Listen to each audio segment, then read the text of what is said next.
ከሰሞኑ በኢቢኤስ ቴሌቪዥን ላይ ቀርባ የነበረችው ብርቱካን ተመስገን ፕሮግራሟ ከተሰራጨ በኋላ ውዝግብ አስነስቶ ጣቢያው ምላሽ ሰጥቶበት ነበር።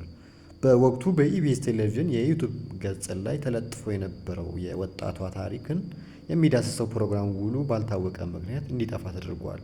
ከሰሞኑ በማህበራዊ ሚዲያዎች ላይ በስፋት መነጋገሪያ የነበረው የብርቱካን ተመስገን ጉዳይ ይሁን ሌላ በውል ሳያሳውቅ ግን መንግስታዊ ሚዲያ ፋና ቲቪ እና ኢቲቪ የብርቱካን እውነት በሚል ፕሮግራም ዛሬ ምሽት 3 ሰዓት ላይ ተካሂዷል።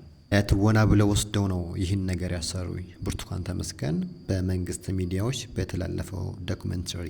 በሌላ በኩል ያ ነገር ትክክለኛ አይደለም፣ እውነታው ምንድነው? ለትወና ብለው ነው ያሰሩኝ። ሙሉ እናት አባት ወንድም ያለኝ ነኝ። እኔ ደግሞ ባለትዳር ነኝ፣ የልጅ እናት ነኝ። አግብቼ ተድሬ ተኩዬ የወለድኩት ልጅ ነው እንጂ በእገታም የወለድኩት ልጅ አይደለም። ስለዚህ እኔ የልብ ኬዝ ታማሚ ነኝ። አዎ ታማሚ ነኝ፣ ሌላ ነገር ግን የለም ስትል ራሷ አፍ ተደምጣለች። የብርቱካን ተመስገን ቃለ ምልልስን ተከትሎ በፖሊስ ቁጥጥር ስር ውለው ከነበሩ የኢቢኤስ ቴሌቪዥን ሰራተኞች መካከል ባለሀብቶቹ አማን ፍስሐ ጽዮንና ባለቤታቸው ወይዘሮ ማክዳ ዛሬ ከእስር መለቀቃቸውን ፖሊስ ገልጿል።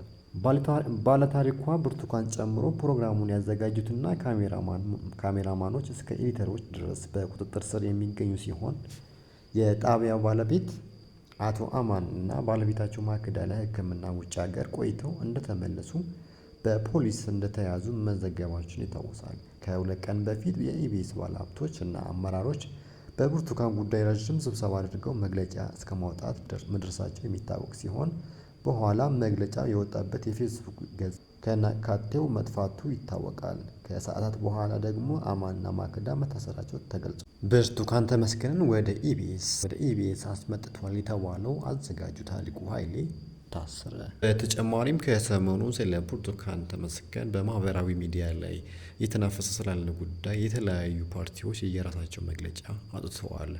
በዚህ መሰረት አቶ ጀዋር የተናገረው እንዲህ ነው። ማርሻል ብርሃኑ ጁላ አፈሙዝ ቢደቀንባቸው መዋሸት እንደማይችሉ እመሰክራለሁ ሲል ታዋቂ ፖለቲከኛ አቶ ጀዋር መሐመድ አለበት። ቤተሰቦቻቸው መጠየቅ አለባቸው። ከሀገራቸው ከየት ክልል እንደወጡ እነዚህ ልጆች ኢንፎርሜሽኑ ለህዝብ ግልጽ መሆን አለበት። ለምን የህዝብ ልጆች እስከሆኑ ድረስ